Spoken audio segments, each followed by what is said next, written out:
अभिवादन स्वीकार कीजिए ब्रजेश मिश्रा का। और आप देखना शुरू कर चुके हैं द डिबेट। बहनों भाइयों, अब 375 दिन बचे हैं इस देश में जनरल इलेक्शंस में, यानी सामान्य चुनाव जो दिल्ली का चुनाव होता है उसमें महज 375 दिन का वक्त अब बचा है।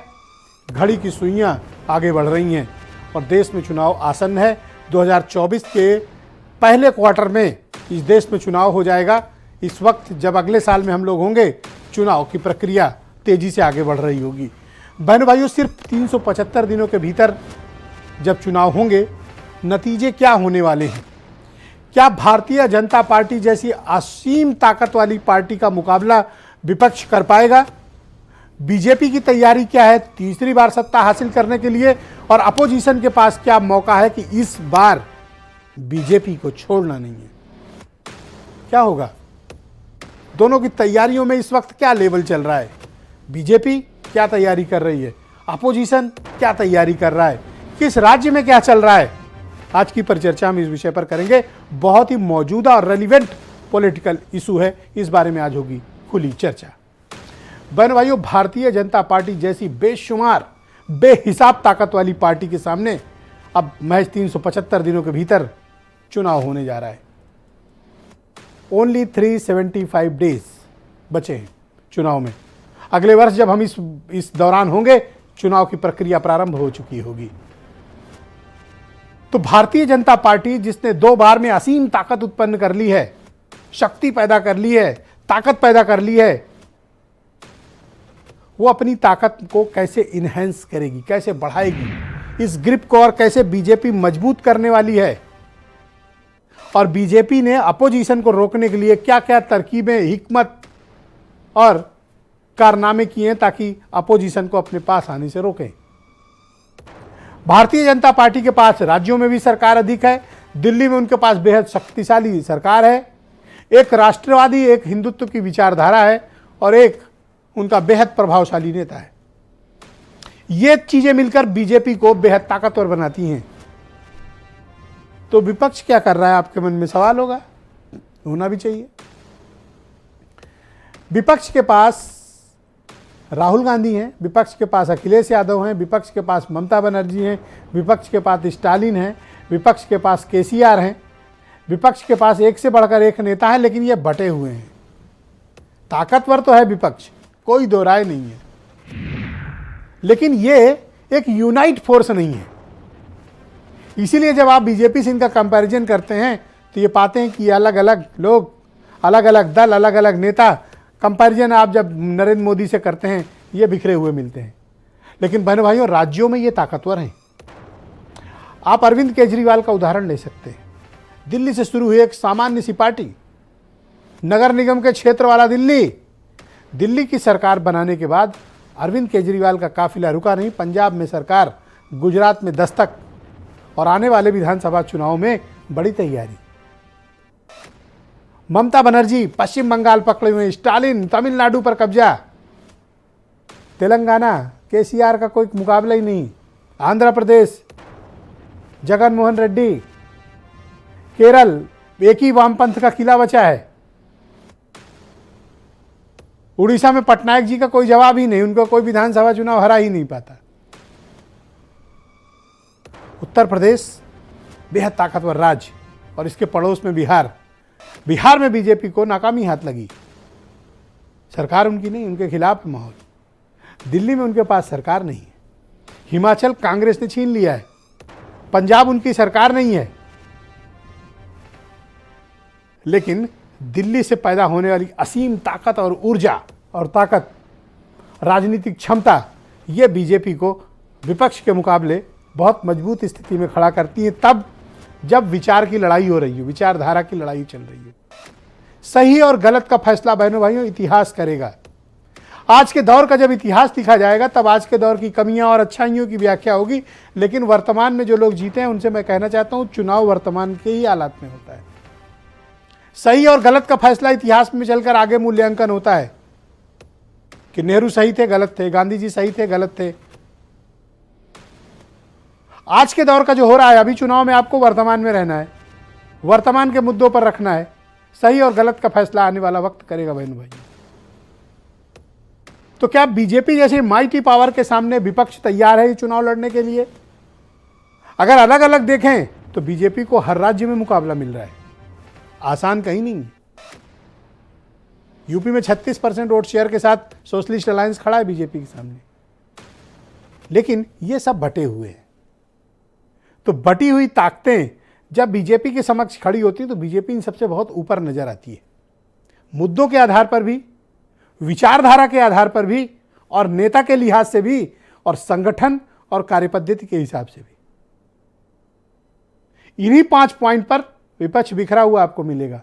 अगर इन 5 पॉइंट पर विपक्ष काम कर ले तो बीजेपी को घेरने में उसे वक्त नहीं लगेगा। और पहले बीजेपी को घेरने के लिए विपक्ष की यही तरकीब होती थी जो इस वक्त विपक्ष ने गंवा दी है। तो आने वाला जो चुनाव है बहनों भाइयों, ये बड़ा डिसाइसिव चुनाव है, निर्णायक चुनाव है। और निर्णायक होने के साथ साथ विपक्ष की प्रासंगिकता को भी तय करने वाला चुनाव है। इस देश में अपोजिशन का भविष्य है या नहीं, ये इस चुनाव में तय हो जाएगा। पता चल जाएगा कि इस देश के लोग अपोजिशन में भी कुछ चाहते हैं या वन पार्टी वन रूल चाहते हैं, या फिर ये देश तैयार है बदलाव के लिए। त्रिपुरा में एक नारा चला था, चलो पलटाई, बीजेपी ने चलाया था। अब विपक्ष भी इसी फिराक में है पूरे देश भर में, चलो पलटाई। तो क्या बीजेपी जैसी असीम ताकत वाली पार्टी को पलटाने की स्थिति में विपक्ष है? अभी 3 दिन पहले गृह मंत्री अमित शाह का एक बड़ा चर्चित इंटरव्यू आया। उन्होंने कहा कि 2024 में कोई मुकाबला ही नहीं है हमारा, एक तरफा है मामला। क्या वाकई में एक तरफा है या विपक्ष ताकतवर है, चुनौती देगा? आज की परिचर्चा इसी पर होगी। आप कुछ स्टेटमेंट सुन लें, फिर आज की डिबेट को हम आगे बढ़ाएंगे। आजाद भारत का जो सपना है, उन सपने को पूरा करने के लिए हम संकल्पबद्ध होकर के चले। और आदरणीय सभापति जी, देश देख रहा है, देश देख रहा है, एक अकेला कितनों को भारी पड़ रहा है। डिफेंस के क्षेत्र में विदेश पर की निर्भरता को 30% ये 8 साल के अंदर कम करना, मैं मानता हूं बहुत बड़ी सिद्धि है। वामपंथी उग्रवाद लगभग समाप्ति के आरे पर है।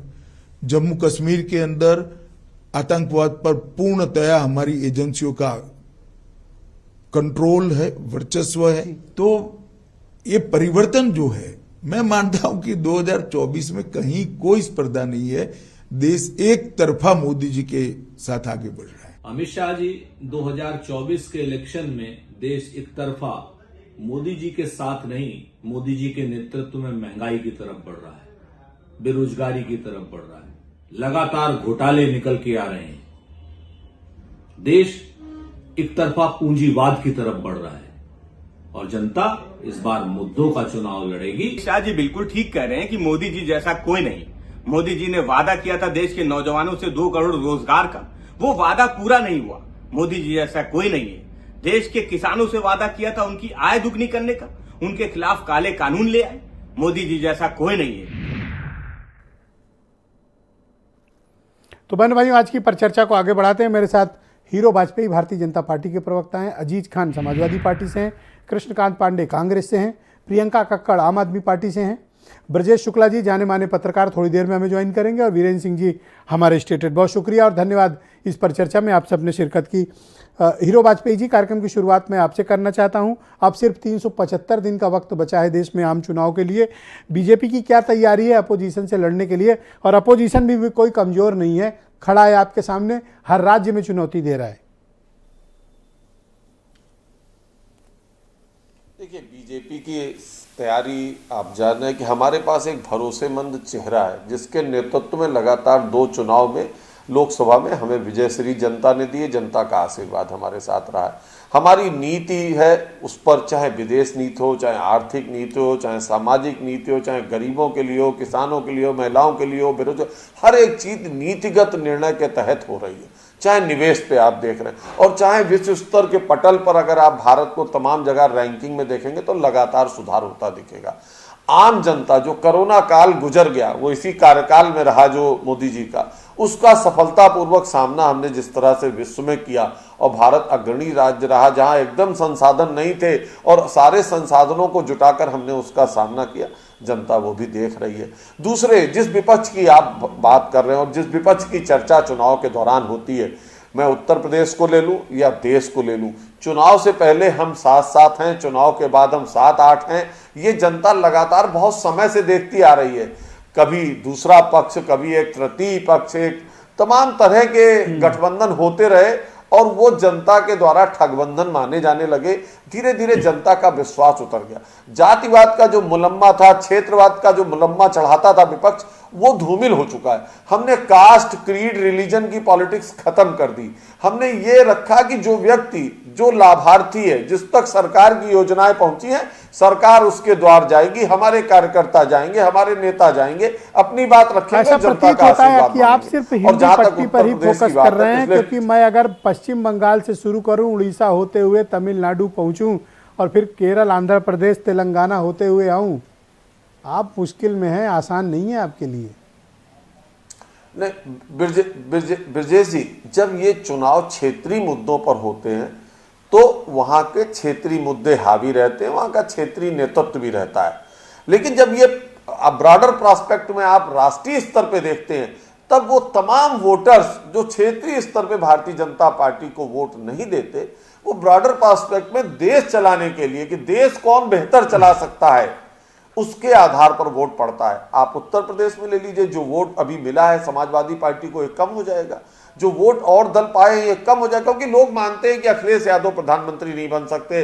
पश्चिम बंगाल में लोग मानते हैं ममता प्रधानमंत्री नहीं बन सकती। उड़ीसा में लोग मानते हैं पटनायक जी प्रधानमंत्री अरे नहीं आप बन कैसे सकते, माने ले रहे हो? ये उनके आप तो क्षेत्र खुद के ही लोग घोषित मानते कर हैं। ले रहे हो इनको कि उनको कोई मानता ही नहीं है। ये भरपूर वोट देते हैं। आप तो स्वयं माने ले रहे विजय हो। जी बात सुन ले, मेरे ख्याल से उनका पक्ष रखने के लिए भी लोग नहीं, मैं बता, आप वोट परसेंटेज देखिए ना उनका, कि लोकसभा में क्या मिलता और विधानसभा में क्या मिलता। उस वोट परसेंटेज से मैं कह रहा हूं, मैं कोई अपने आप मुंह मियां मिट्ठू नहीं बन रहा। वोट परसेंटेज देख लीजिए कि लोकसभा में वोट परसेंटेज क्या होगा और विधानसभा में, क्योंकि वहां क्षेत्रीय मुद्दे रहते हैं, क्षेत्रीय नेतृत्व रहता है। लेकिन एक बड़े स्तर पे ये राहुल गांधी के पीछे लड़ेंगे, ये ममता के पीछे लड़ेंगे, ये केसीआर के पीछे लड़ेंगे, ये जगनमोहन रेड्डी के पीछे लड़ेंगे, किसके पीछे लड़ेंगे ये सब? और सबके अलग अलग उद्देश्य हैं, अलग अलग परिवार हैं, अलग अलग जातियां हैं। हमारे पास मोदी है, तुम्हारे पास क्या है? यही आपकी ताकत है?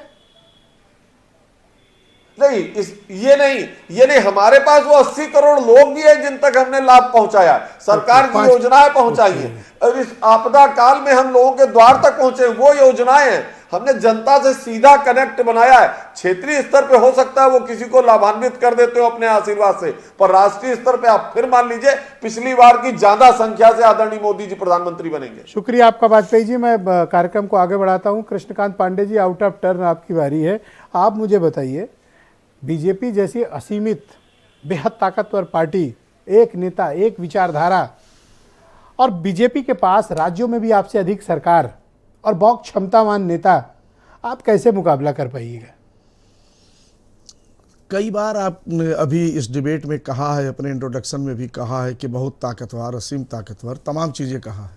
मैं समझता हूँ सही भी कहा है। आज के परिवेश में मैं आपको कहीं गलत नहीं मान रहा हूँ, लेकिन मुझे नहीं लगता कि इंदिरा गांधी से भी बड़ी ताकतवर ये सरकार है, राजीव गांधी के शासनकाल से भी बड़ी ये ताकतवर सरकार है।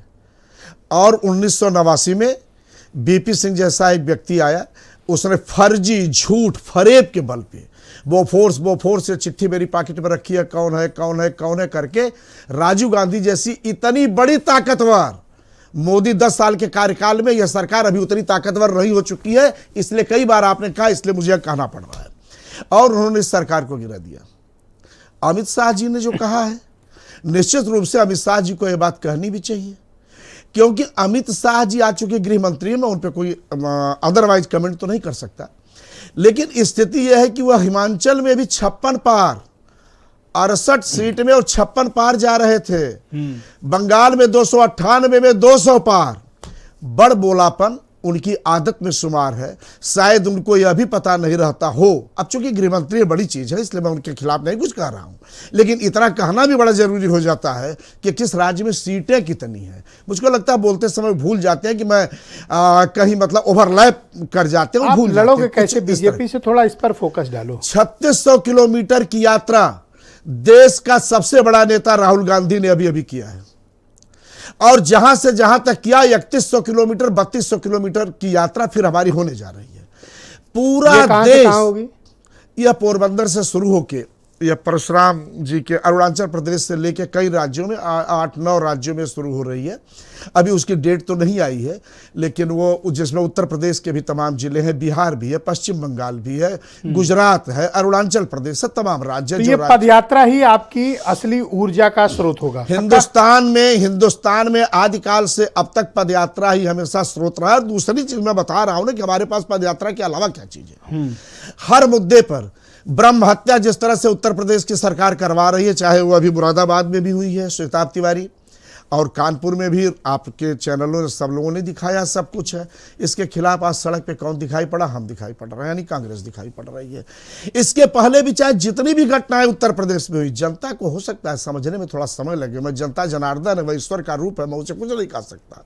ये ब्रह्म हत्या क्या होती है पांडे जी? ब्रह्म हत्या होती है ब्राह्मण मतलब ब्रह्म एक का जाति स्वरूप के लोग होता है। मारे जाएं तो आप उसे मुद्दा बनाओगे, और जाति के लोग भी तो मारे जाते हैं। सारे जात, इनके हम लिए तो तो जात कभी नहीं धर्म सड़क वाले टूट है ही नहीं हैं, हम तो जात धर्म वाले है ही नहीं है। आप ही मैंने ने तो सबसे पहले तात्कालिक कहा कहा कि ब्रह्म अभी जो हत्या, ये ब्रह्म शब्द हत्या आपने हुई इस्तेमाल किया है, है। इसके मैंने पहले थोड़ी किया दलित है। की हत्या हो, चाहे पिछड़े की हत्या हो, चाहे सामान्य की हत्या हो, इनके सरकार में तो हत्याएं ही हत्याएं हैं।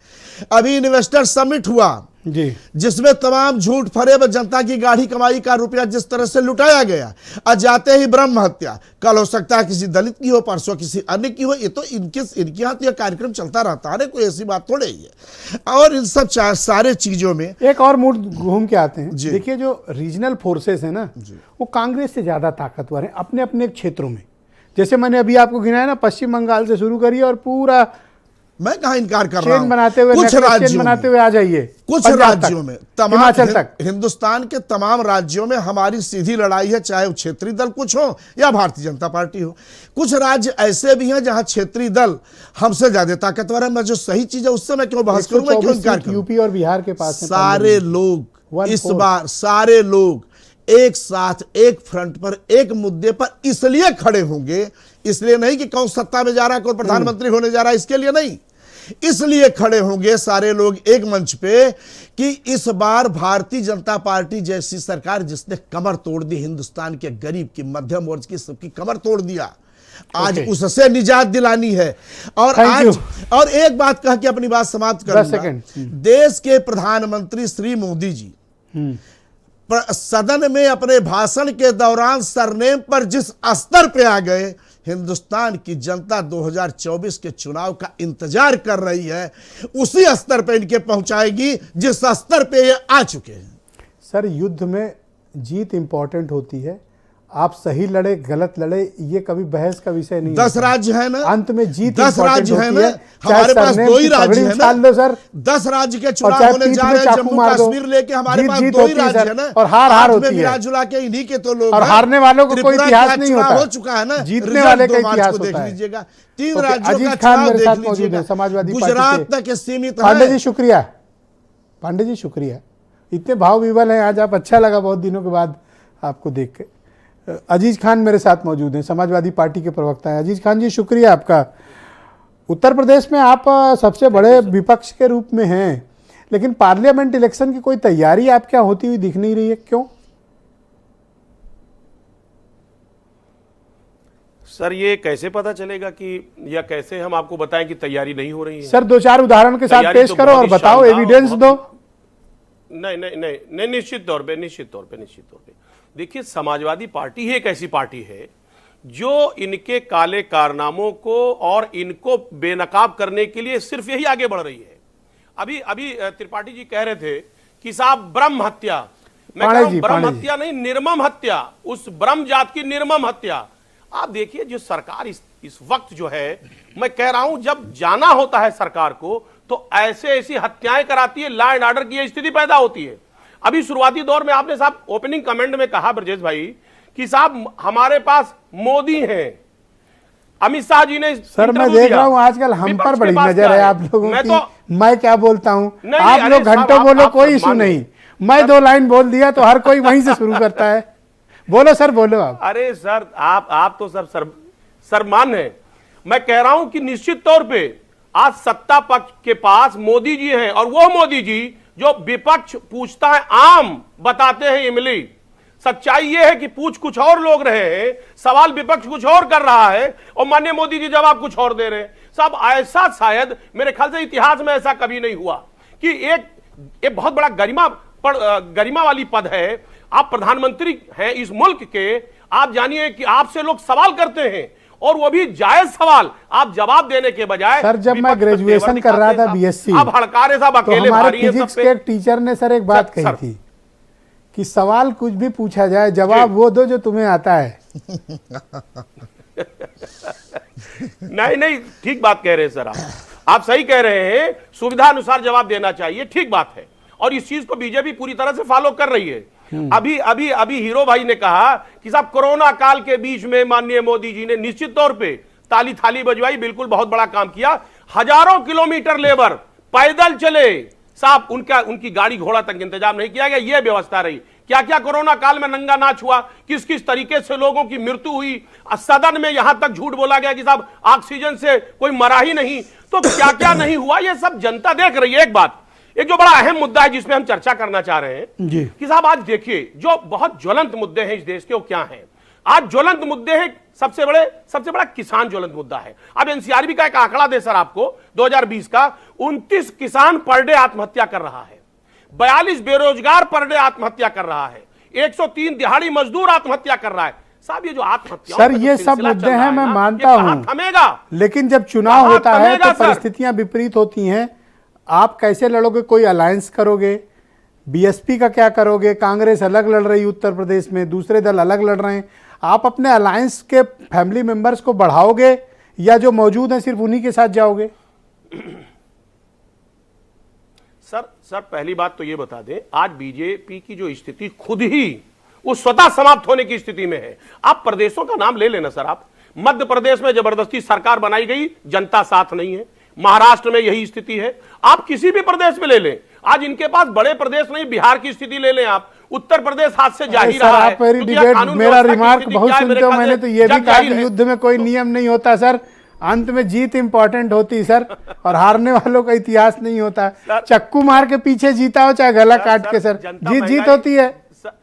जीतना सीखो सर, जीतना। सर जनता महंगाई नहीं भूल पाएगी, वायदा किया था इन्होंने महंगाई कम करने का, सिलेंडर लिए घूम रहे थे इनके लोग सरों पे। आप सिलेंडर और महंगाई की बात कर रहे हो, मैं आपसे कहता हूं कि आप बागेश्वर धाम सरकार मध्य प्रदेश चले जाओ, आप ये मुद्दा भूल जाओगे जो अभी मेरे सामने उठा रहे हो। पब्लिक कुछ और मस्त है धुन में और आप कहानी कुछ और सुना रहे हो। नहीं चलेगा सर, सर धर्म की आड़ में ये कितना भी छिपने की कोशिश करें, अब धार्मिक मुद्दों पे चुनाव नहीं होगा। जनता इस बात को जानती है कि चुनाव के वक्त ऐसे लगातार इन्होंने लॉलीपॉप दे करके लोगों को गुमराह किया है। अब वो धर्म कर्म की बात नहीं होगी, लोग अपने बच्चों के हित की बात करना चाहते हैं, लोग अपनी समस्याओं की बात करना चाहते हैं, रोजगार की बात करेंगे, लोग महंगाई की बात करेंगे, हो रहा है। हम इन मुद्दों को उठाएंगे, आप सर बहन जी की चिंता कर लो, बात करेंगे जो आज आप बहन जी की चिंता कर लो सर। सर मैं बहन जी की चिंता क्या करूं, मैं तो पिछड़ों की चिंता कर रहा हूं जिनका हक मारा जा रहा है, दलितों का हक मारा जा रहा है। आज जातीय जनगणना ना करा करके उनकी कितनी हक तलफी हो रही है सर। आप दोनों लोग तय करके आए कि जातिवादी बातें करना है। 2014 पहले बड़े बड़े वादे करती थी। चिल्ला रहे हैं एक दलित पिछड़ा। ओके, प्रियंका कक्कड़ को मैं इनवाइट करता हूं, आम आदमी पार्टी की सीनियर लीडर हैं। बहुत शुक्रिया आपका प्रियंका जी हमारे साथ जुड़ने के लिए। तो मैं डिबेट के प्रारंभिक उद्बोधन में जिक्र कर रहा था कि आम आदमी पार्टी जो दिल्ली जैसे छोटे राज्य से निकलकर पंजाब तक पहुंच गई है, लेकिन राष्ट्रीय राजनीति में आप लोग अभी तक अपनी कोई धाकड़ पहचान नहीं बना पाए। आपके पास लोकसभा में एक भी मेंबर ऑफ पार्लियामेंट नहीं है, आप बीजेपी जैसी माइटी पावर से कहां मुकाबला कर पाने की स्थिति में?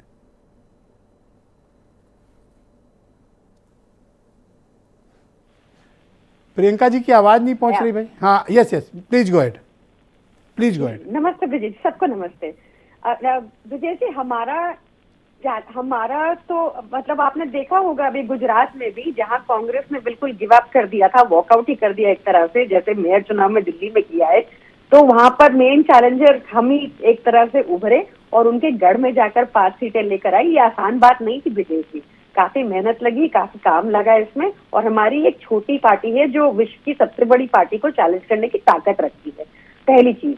दूसरी चीज, आप चर्चा कर रहे हैं अमित शाह जी के बयान पे, बट आप उस बयान को इतना सीरियसली क्यों ले रहे हैं? क्योंकि उन्होंने तो उत्तर प्रदेश में भी कहा था 15 फरवरी 2022 को कि दिव्यापुर में कि वो आप फ्री होली के दिन फ्री सिलेंडर और दिवाली के दिन फ्री सिलेंडर सबको पहुंचाएंगे। उन्होंने कहा था कि फार्मर्स को 5 साल तक कोई इलेक्ट्रिसिटी का चार्ज नहीं देना पड़ेगा, और क्या किया कि 13 फरवरी 2023 को 12 से 18% इलेक्ट्रिसिटी चार्ज पूरी यूपी में बढ़ चुका है। वही तो मैं आपसे कह रहा हूँ मैडम, चुनाव के टाइम कहा था, आप इतना सीरियस क्यों लेके बैठ गए कि शोध करने लगी? अब चुनाव के टाइम बोल दिया, तो वो तो बात आप ही कह रही, वही तो मैं आपको याद दिला रहा हूँ। मैं आपको बता रही हूँ विजय जी, हमारा लोकतंत्र में जनता मालिक होती है, और हमारा चुनाव कभी भी ऐसा नहीं रहा कि हमें किसी को हराना है। हमें जनता का निर्णय रहता है, और जनता समझ रही है कि बार बार झुंझुना कौन पकड़ा रहा है, निश्चित है चेंज, और ये जनता का फैसला है। हमारे मुद्दे तो वही हैं, हम तो शिक्षा स्वास्थ्य की बात लेकर आए थे, और शिक्षा स्वास्थ्य की बात ही करते रहेंगे। हम लोग मतलब अब तो सबको समझ भी आती है। अमित शाह जी का एक बयान था बहुत सार्वजनिक था। स्टेट इलेक्शंस बिल्कुल डिफरेंट थीम पे लड़े जाते हैं, नेशनल इलेक्शन बिल्कुल डिफरेंट थीम पे लड़े जाते हैं। आप दिल्ली और पंजाब तो काबिज होने में कामयाब रहे, लेकिन राष्ट्रीय फलक पर आपकी कोई ऐसी एक उपलब्धि मुझे बताइए जहां बीजेपी को चुनौती देने की स्थिति में हो। अलायंस कर लेना एक अलग विषय है कि हेमंत सोरेन से मिल लें, अखिलेश यादव से मिल लें, या फिर अशोक गहलोत के साथ बात कर लें, किसी से भी कर लें। विजय जी, जो भी मुद्दे हैं आप देखेंगे, जनता के मुद्दे, चाहे अभी आपने देखा अदानी का मुद्दा, पूरे यूपी में हमने क्रोनी कैपिटलिज्म को लेकर हर जगह संघर्ष किया, और इसलिए किया क्योंकि हम बिलीव करते हैं कि गरीबों का हक मारा जा रहा है और सारे पूंजीपति लोगों को सारे बेनिफिट्स मिल रहे हैं। 11 लाख करोड़ उनका कर्जा माफ किया जा रहा है, उनको 3.5 लाख करोड़ का कर्जा थाली में पकड़ा दिया जाता है। तो हम मुखर होकर सारे जनता के मुद्दे हम ही उठा रहे हैं। हम ही वो स्टेट हैं जो सबसे लीस्ट इन्फ्लेशन, सबसे कम महंगाई दिल्ली में है आज की डेट में, सबसे सस्ती बिजली दिल्ली में है आज की डेट में, मुफ्त बिजली 40 लाख सब्सक्राइबर्स को। आपका मेन फोकस कहाँ होगा, दिल्ली और पंजाब, या फिर आप किसी अलायंस में जा रहे हैं जिसकी संभावनाएं आजकल आपकी पार्टी के लीडर अरविंद केजरीवाल जी तलाश रहे हैं? वो विभिन्न नेताओं से मुलाकातें करते हैं। क्या आप अपने लिए दूसरे राज्यों में कुछ अलायंस पार्टनर्स तलाश रहे हैं आपकी पार्टी? विजय जी, हमारा अलायंस 140 करोड़ भारतीय जनता से है, और डेमोक्रेसी, एक हेल्दी डेमोक्रेसी का निशान होता है कि आप संवाद करें, क्योंकि तभी एक दूसरे से सीखने को मिलता है। आपने देखा होगा कि वो लोग हमारे स्कूल देखने आए, और फिर वहां पर जाकर हमने सीखा कि कैसे सारे आई टेस्ट सबके लिए, पूरी जनता के लिए केसीआर सरकार कर रही थी। तो सीखने में और सिखाने में कोई आपत्ति नहीं होनी चाहिए, ये एक हेल्दी डेमोक्रेसी का। अरे अभी तक सीख ही रही हैं, आपका मेयर तक तो, अभी तक मेयर का इलेक्शन तो करा नहीं पा रहे आप लोग। नहीं, ऐसा नहीं है, हम नहीं करा पा रहे, हम होने नहीं दे रहे। जो इन्होंने महाराष्ट्र में किया, सिर्फ एक इकलौती सरकार है आम आदमी पार्टी की सरकार जो ऐसी सरकार को रोक पाई। इन्होंने कर्नाटका में सब कुछ छोड़ के सरकार बनाई, इनको नकार दिया गया था। हमने इनकी इलीगैलिटी होने नहीं दी ब्रजेश जी। 3 बार इन्होंने चुनाव इसलिए नहीं होने दिया, इसलिए उधर मचाया, क्योंकि इनको पता है इनके पास नंबर तो ये तो कह रहे कि बहुमत आपका, लेकिन मेयर हमारा दे दो। एक मेयर क्या जला जाता है, एक मेयर देने में कौन सी दिक्कत है? इनको कोई दिक्कत नहीं है, पर इनको दिल्ली की जनता ने नकार दिया है। 23 साल में 8 एक मेयर का सवाल है, क्यों परेशान है इतना आप लोग? ब्रजेश जी, संविधान के अकॉर्डिंग चलेगा, दिल्ली की जनता ने इनको रिजेक्ट कर दिया है। ये लूजर पार्टी है, तो कैसे दे दे? दिल्ली की जनता को ये पार्टी पसंद ही नहीं है। 23 साल में सिर्फ 8 सीटें लाए और 15 साल के कुशासन को उठा फेंक। तो आप अकेले चुनाव में जाना चाहेंगी आपकी पार्टी, या किसी अलायंस पार्टनर के साथ, या किसी मेगा अलायंस का हिस्सा बनेगी? मैं फिर से बता रही हूँ ब्रजेश जी, हमारा अलायंस 140 करोड़ भारतीयों के साथ है। हमारा ऑब्जेक्टिव किसी को हराना नहीं है, हमारा ऑब्जेक्टिव इंडिया को जिताना है। हमारा ऑब्जेक्टिव है कि मेक इंडिया नंबर 1। हमारा ये ऑब्जेक्टिव है शुरू से। किसी को हराने में हम अपनी एनर्जी वेस्ट नहीं करते। हम ये चाह रहे हैं कि इंडिया आगे बढ़े, हम ये चाह रहे हैं कि भारत। तो आपको क्या लगता है कि आप लोग पलटा पाएंगे बीजेपी को दिल्ली में? ये तो जनता मालिक है, ये तो जनता मालिक है ब्रजेश जी। इसमें तो हम कोई भी कुछ नहीं कह सकता। ये तो जनता की मर्जी होती है। जनता ने हमें शुक्रिया आपका। वीरेन जी भी हमारे साथ इस कार्यक्रम में जुड़ चुके हैं। वीरेन जी, बीजेपी की क्या तैयारी है और बीजेपी के खिलाफ विपक्ष की क्या रणनीति है इस बार जो अपकमिंग जनरल इलेक्शन है उसमें? देखिए, जब चुनाव की बात आती है तो हम देखें तो 10 साल की मोदी की सरकार जो चल रही है, कहते हैं कि चुनाव में एक एंटी इनकम्बेंसी फैक्टर हो जाता है और उसको विपक्ष को भुनाना चाहिए, लेकिन वो भुना नहीं पा रहा है। मोदी ललकारते कि एक अकेला सब पर भारी है, विपक्ष बिखरा है। वो उनका इसका अकेला भारी का मतलब जितनी देश की पार्टियां विपक्ष की, चाहे कांग्रेस हो, सपा, बसपा, टीएमसी, जेडीयू, जो भी हैं, उन पर वो भारी हैं। अब राहुल गांधी ने 150 दिन एक यात्रा निकाली, तमाम मुद्दों पर उन्होंने बीजेपी सरकार को घेरा, जिसमें महंगाई भी रहा, पेट्रोल डीजल का मुद्दा रहा और चीन से लेके और देश के भीतर जो तमाम समस्याएं रही उस पर भी वो लगातार बोले।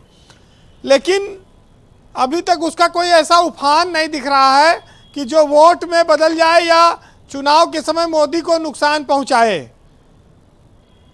देखिए, ये जरूर है कि बहुत सारे लोग ये सोचते हैं कि परिवर्तन हो सकता है, परिवर्तन के लिए लोग काम भी करते हैं, लेकिन बीजेपी के पास संगठन इस समय ज़्यादा बड़ा है और पार्टियों की तुलना में, संसाधन भी ज़्यादा है और उनके पास नेता भी बड़े हैं। विपक्ष के पास छोटे छोटे राज्यों में स्थितियां हैं। कांग्रेस एक अकेली पार्टी जो पूरे देश में लड़ सकती है। राहुल गांधी उनके पास एक बड़ा चेहरा भी है।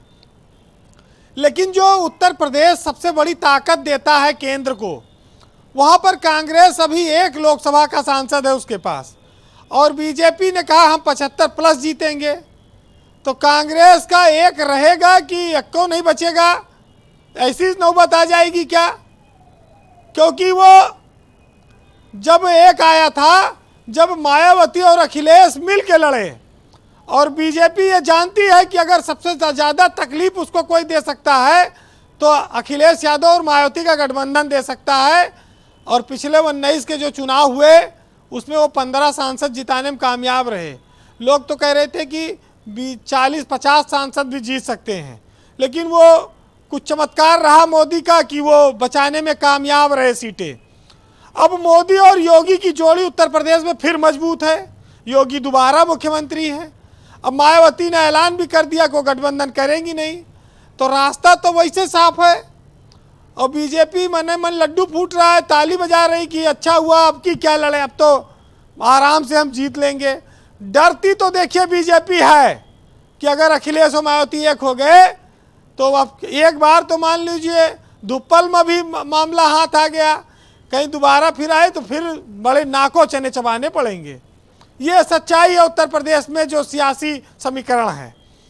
लेकिन अब भाई मोदी का ही क्रेज है कि जहां राजस्थान आप देख लीजिए, हिमाचल देख लीजिए, जहां कांग्रेस शासित राज्य हैं वहां लोकसभा की सारी सीटें बीजेपी जीते हुए है, 14 में 19 में लगातार। तो कांग्रेस के लिए तो भी बहुत लंबी चुनौती है। बस वो है कि यूपी में अगर वो गठबंधन कर पाए कुछ तो उनकी समझदारी मानी जाएगी, नहीं तो जनता नादानी समझेगी और जाकर वोट बीजेपी को दे आएगी। ये बात लोग जान लें और समझ लें। बीजेपी 75+ के नारे को आसानी से पास करने की ओर बढ़ रही है, क्योंकि वो देख रही है कि बिखराव है। इधर मोदी की विश्वसनीयता और लोकप्रियता है, उज्ज्वला योजना है, किसान सम्मान निधि है, लाभार्थी हैं, तमाम सारे जनधन की योजनाएं हैं, तमाम हथकंडे हैं। और यूपी हो या देश में हो, ये सब नेता देखिए फंसते जा रहे हैं। सीबीआई और ईडी से सब डरते भी हैं कि कहीं हम ना फंस जाएं।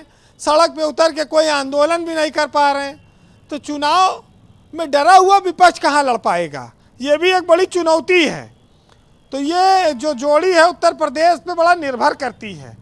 सियासत में बड़े बड़े चाणक्य हैं, महारथी हैं, ये सब जानते हैं कि ऊँट किस करवट बैठेगा, कहाँ से पेच टाइट करना है। एक विवाद चल रहा है कि धर्म को लेके, रामचरितमानस को लेके, ये भी बीजेपी को फायदा दे रहा है, कोई नुकसान नहीं जा रहा है। जात पात का मुद्दा अभी बाद में आएगा। तो ये सब चीज़ें जो हो रही हैं उत्तर प्रदेश में, ये बीजेपी के लिए बड़ी फायदेमंद हैं और इसीलिए वो मुतमईन है कि हम आगे जीत जाएंगे। हमारे यहाँ जब चुनाव होता है तो बहुत बड़े बड़े मुद्दे हवा में तैरते हैं ब्रजेश जी, लेकिन जब अंतिम 10 दिन बचता है तब किस पे आ जाता है? धर्म, हिंदू मुसलमान और दारू, ठेका, भांग, गोला, इस पर चलने लगता है और इसी में अपना जात पात सब मिक्स होके अपना चुनाव जीत लेती हैं पार्टियाँ। आदमी कहता भी है कि भाई चलो कोई परिवारवाद नहीं बढ़ा रहे हैं, घोटाला नहीं हो रहा है, मोदी को दे दो, राशन भी मिल रहा है और पैसा भी मिल रहा है, कुछ तो दिहिस, पहले तो कोई कुछ नहीं देता था, आवाज़ भी मिल रहा है। तो बड़े बड़े तर्क हैं लोगों के, आप कितना ये लड़ पाएंगे विपक्ष वाले, कितना इनको काट पाएंगे। और विपक्ष संसद में घेरता है, लड़ता है, इसमें कोई शक नहीं, लेकिन मोदी के पास तमाम सारे जादूगर हैं, हथकंडे हैं, तमाम सारी चीज़ें हैं। चुनाव जीतने का तरीका बीजेपी को आता है, बहुत नेता हैं, तो वो अभी तो देखिए थोड़ा संघर्ष कठिन है। और कांग्रेस हो या बसपा हो जी, ये दोनों को समझना होगा कि अखिलेश यादव के पास 110 सांसद हैं, उनसे बिना हाथ मिलाए आप नहीं आगे बढ़ पाओगे लोकसभा में, उत्तर प्रदेश में, ये समझ लो। बहरहाल सुनिएगा, जो देश में दिल्ली की सत्ता पे बैठता है उसके लिए गालिब ने एक बड़ा शेर लिखा था, बढ़िया, आज सुनाऊंगा, उसका आनंद लीजिए कि दुख देकर सवाल करते हो तुम भी गालिब, कमाल करते हो, और देखकर पूछ लिया हाल मेरा, चलो कुछ तो ख्याल करते हो, और मरना चाहे तो मर नहीं सकते, तुम तो जीना भी मुहाल करते हो, और अब किस किस की मैं मिसाल दूं तुमको, हर सितम भी तुम बेमिसाल करते हो। बहुत शुक्रिया वीरेंद्र जी, आपका बहुत बहुत धन्यवाद। ग्राउंड जीरो से राष्ट्रीय फलक पर क्या उत्तर प्रदेश और दूसरे राज्यों में चल रहा है, इसकी जानकारी हमें उपलब्ध कराने के लिए बहनों भाइयों पर चर्चा को आगे बढ़ाते हैं।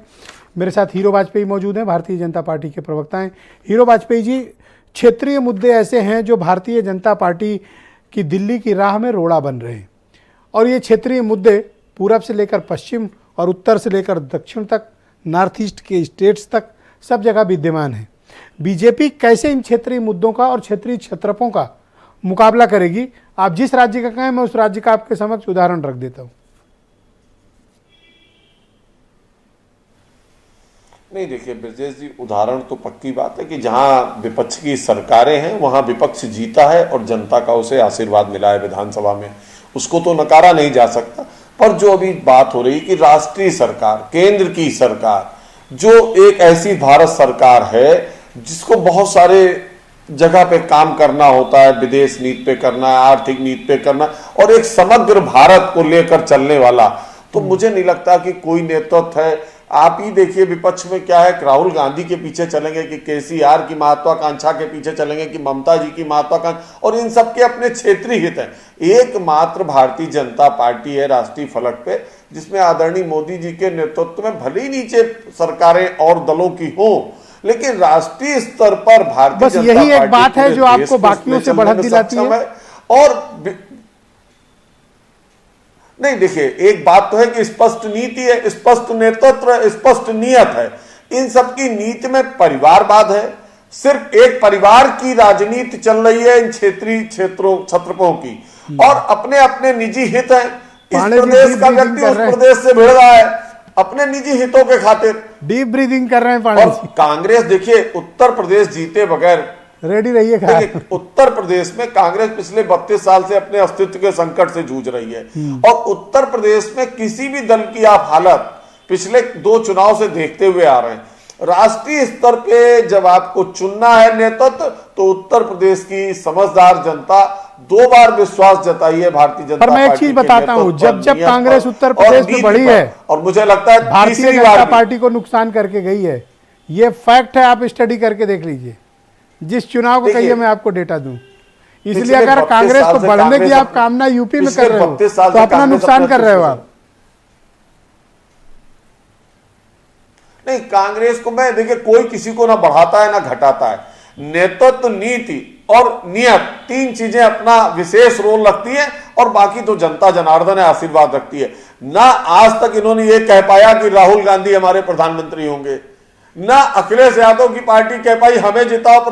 देश में प्रधानमंत्री कौन होगा, देश लेकर चलेगा कौन, नीतियां कौन बनाएगा, समग्र उसमें काम कौन करेगा, आर्थिक, सामाजिक, राजनीतिक, विदेश, तमाम नीतियां उनको एक रूप में ले चलने वाला नेतृत्व कौन है। जब तक इसका निपटारा नहीं होगा देश में कोई भी विपक्ष नाम की चीज राष्ट्रीय फलक पर चमक नहीं पाएगी। पाणा जी सांस भर लिए अंदर? नहीं, ऐसा कुछ नहीं है? है। हीरो स्पष्ट वाजपेयी नीति जी है, स्पष्ट नेता है, हीरो स्पष्ट वाजपेयी नियत जी है। हमारे मित्र हैं, बड़े भाई हैं। और स्पष्ट नेता, स्पष्ट नीति, स्पष्ट नियत। नहीं, ये तो अच्छी बात ये लोग बोलते हैं, नहीं लोग बोलने के तो। अरे भाई, ये एक दिन पहले कहते हैं कि 8 करोड़ नल इन्होंने लगाया और दूसरे दिन में 11 करोड़ हो जाता है। तो मैं हीरो वाजपेयी जी को नहीं कह सकता, इनकी पार्टी के शीर्ष नेतृत्व का बयान है। उनको 8 करोड़ और 11 करोड़ में शायद अंतर पता हो ना हो, मैं नहीं जानता, मैं कुछ कह भी नहीं रहा हूँ। लेकिन स्थिति यह है, इन्होंने अभी सारी बातें बताया। पूरे हिंदुस्तान में सारे विपक्ष के दलों में, चाहे वो जितने भी दल हैं, उन दलों का हर नेता मोदी जी से ज्यादा योग्य, ज्यादा विद्वान, ज्यादा स्पष्ट, ज्यादा अच्छी नीति और नियत रखने वाला है। सारे दलों की मैं बात कर रहा हूं, विपक्ष के जितने भी दल हैं। और राहुल गांधी जी की क्या तुलना है? फोर्ब्स की रिपोर्ट आई है, दुनिया के 7वें नंबर के सबसे पढ़े लिखे और विद्वान व्यक्ति राहुल गांधी है। उनकी क्या बात करेंगे मोदी जी से और अमित शाह जी से? उनकी क्या बात करनी है? चैलेंज तो दिया था उन्होंने, 3 किलोमीटर चल के दिखा देना अमित शाह जी। वह देश का एक संत है, देश का एक सन्यासी है, जो देश को एक स्पष्ट नीति, नियत सब कुछ देंगे। वोट से मुकाबला करो, वोट का ही मुकाबला करने जा रहे हैं। पैदल प्रतियोगिता नहीं हो रही है सर। 2 राज्यों का चुनाव 26 को होने जा रहा है। 2023 का ही पहले राज्य का चुनाव है। 2 तारीख को पता लग जाएगा कि वोट की स्थिति क्या है। इसी 2 मार्च को रिजल्ट आ जाएगा, पता लग जाएगा। दूसरी चीज, यह जनता है। 2014 के पहले 2012 में चुनाव हुआ था विधानसभा का, 14 में लोकसभा था, और 2012 तक इनकी क्या स्थिति? यूपी में कोमा से निकल पाओगे? उत्तर प्रदेश ही नहीं, पूरे देश में विपक्ष के नेतृत्व में, कांग्रेस के नेतृत्व में देश में सरकार बनने जा रही है। 2024 में मोदी जी प्रधानमंत्री नहीं होंगे। कौन है? 2024 में भाजपा के अलावा की सरकार बनेगी, जो यूपीए की सरकार। कौन होगा प्राइम मिनिस्टर आपका? प्रधानमंत्री तो मैंने अभी आपसे बताया कि हमारे जितने भी विपक्ष के दल हैं, उनका एक एक नेता मोदी जी से ज्यादा स्पष्ट नीति, सब कुछ रखने कह दो यस राहुल गांधी। यह तो हमारा राष्ट्रीय नेतृत्व तो सारे दल मिलकर तय करेंगे। हम कौन होते हैं बोलने वाले बातें? तो हमारे सारे मित्र दल जो विपक्ष के, ये तय करेंगे ना। ओके, अजीज खान जी, क्या आपकी पार्टी भी प्राइम मिनिस्टर पोस्ट पर या प्राइम मिनिस्टर का कैंडिडेचर पर कोई किसी खास नेता को इंडोर्स करती है?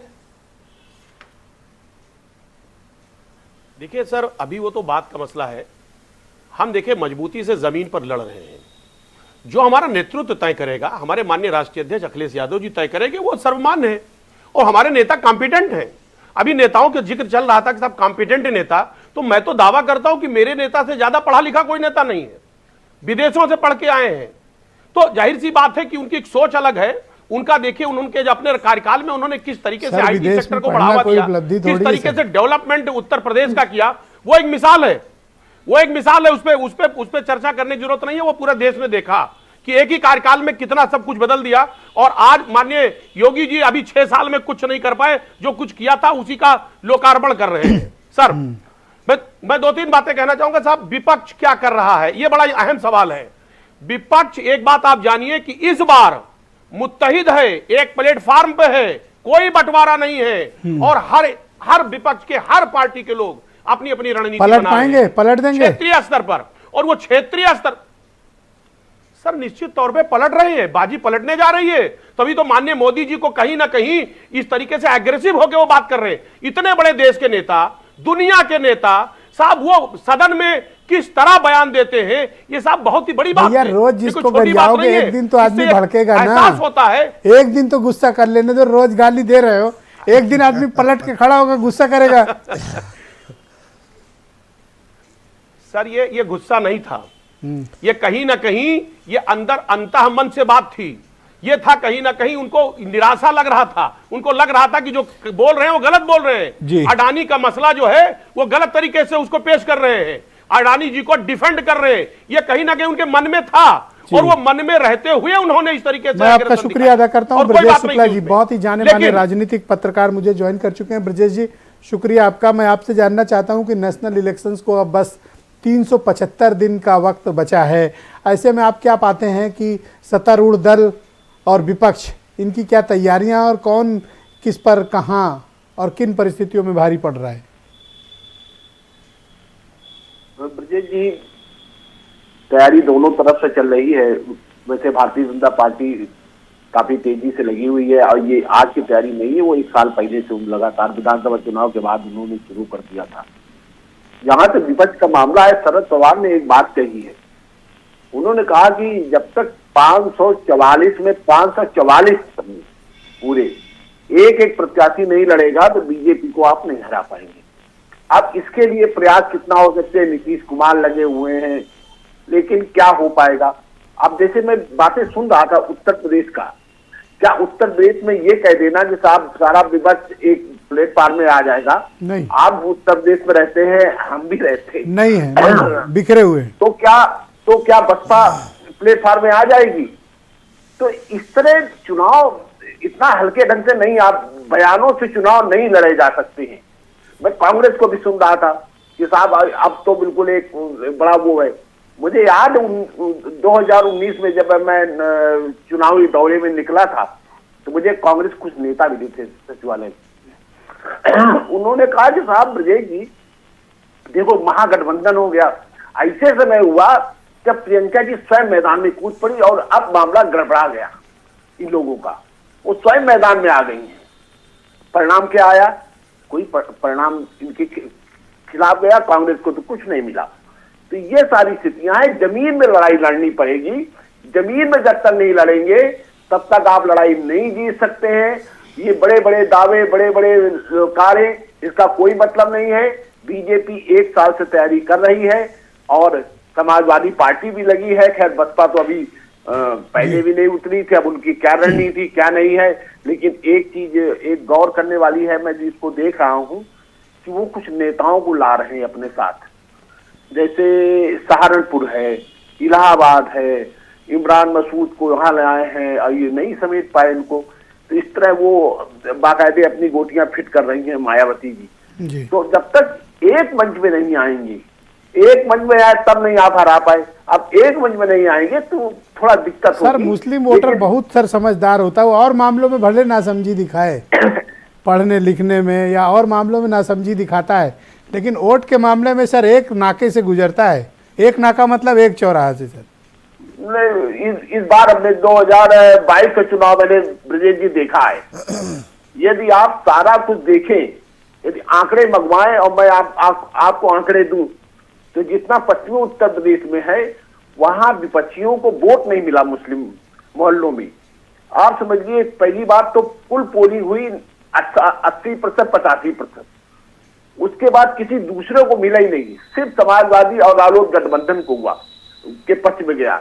लेकिन ये देखा गया है कि अब एक नई चीज, एक तमाम सवाल बसपा अपने कैडर के माध्यम से खड़ी कर रही है कि साहब इतना कुछ कर लिया, सारा वोट एक तरफ चला गया, क्या फायदा हुआ? आप ये कहना चाहते हैं कि अपोजिशन को उत्तर प्रदेश में मायावती से सावधान रहना चाहिए, करेक्ट? हाँ, आप देखिए, आप आने वाले चुनाव में, मैं तो चूंकि लोगों से बात करता हूँ, देखता हूँ, तो ये लड़ाई बहुत आप जरूर निकलिएगा चुनाव में और हम आपसे भी फीडबैक प्राप्त करते रहेंगे। प्रियंका कक्कड़ जी मुझे ज्वाइन कर चुकी हैं, आम आदमी पार्टी की सीनियर लीडर हैं। प्रियंका जी, बिखरा हुआ विपक्ष, जमीनी मुद्दों की कमी, भारतीय जनता पार्टी से आप लोग मुकाबला कैसे करेंगी? जैसे शुरू से करते आ रहे हैं ब्रजेश जी, हम दुनिया की फास्टेस्ट इवॉल्विंग पार्टी हैं, इसमें कोई डाउट नहीं है। 10 साल में हम 10 हमारी राज्यसभा सीटें हैं, 2 हमारे पास स्टेट हैं, कांग्रेस से भी ज्यादा स्टेट है इस टाइम तो इसमें कोई डाउट नहीं है। और बाकी जनता मालिक है। ताना कैसा मारा जाता है पांडे जी, ये ताना मारा गया। मेरे को एक बार भारतीय जनता पार्टी की मुझे एक बार बताने मेरी बात पूरी कर दीजिए ब्रजेश जी। ब्रजेश जी, आप देखिए कांग्रेस और बीजेपी में तो एक समानता है ही जो अब लोगों को दिखती है। यहाँ पर कांग्रेस भाई ने बोला फोर्ब्स की लिस्ट में राहुल गांधी जी है, झूठी है वो लिस्ट, ऐसी कोई लिस्ट नहीं आई। इनको बोलिए चेक करने को, जैसे प्रधानमंत्री जी की नकली डिग्री है वैसे इनकी नकली लिस्टें हैं। तो ये लोगों को बेवकूफ बनाना छोड़ दें। लोगों के मुद्दे, कौन काम कर रहा है, कहाँ सबसे सस्ती बिजली हो पा रही है, कहाँ सबसे महंगाई कंट्रोल में है, कहाँ पर सबसे सस्ता पेट्रोल मिल पा रहा है, किस देश में, किस किस स्टेट में आपको 20,000 लीटर महीने का मुफ्त पानी मिलता है, कहाँ पे शिक्षा का स्तर। मैडम जब ये सब कर रहे हैं तो आपके नेता जो ये दूसरे राज्यों के नेताओं के साथ ये रोज मिल के ये थर्मामीटर लगा के चेकिंग क्यों करते रहते हैं, कहाँ पड़ सकता है मामला, कहाँ नहीं? ब्रजेश जी, एक हेल्दी डेमोक्रेसी का साइन है ये, इसमें कुछ गलत नहीं है। नेताओं को तो मिलते रहना चाहिए, आपस में संवाद बने रहना चाहिए। ऐसा नहीं, बीजेपी की तरह नहीं होता कि माय वे और द हाईवे। संवाद बहुत जरूरी है, ये कोऑपरेटिव फेडरलिज्म की निशानी है। तो ये तो हम करते रहेंगे, इसमें कुछ गलत नहीं है और बाकी लोगों को भी करना चाहिए। ऑलराइट, बहुत शुक्रिया आपका, बहुत बहुत धन्यवाद। और मैं उपस्थित मेहमानों का बहुत धन्यवाद अदा करता हूं कि आप सब ने अपने अपने विचार आज के कार्यक्रम में प्रस्तुत किया। आप सबका बहुत बहुत शुक्रिया। और बहनों भाइयों, आप सबका भी बहुत बहुत धन्यवाद इस कार्यक्रम को देखने के लिए। 375 डेज बचे हैं राष्ट्रीय चुनाव के। धन्यवाद, नमस्कार।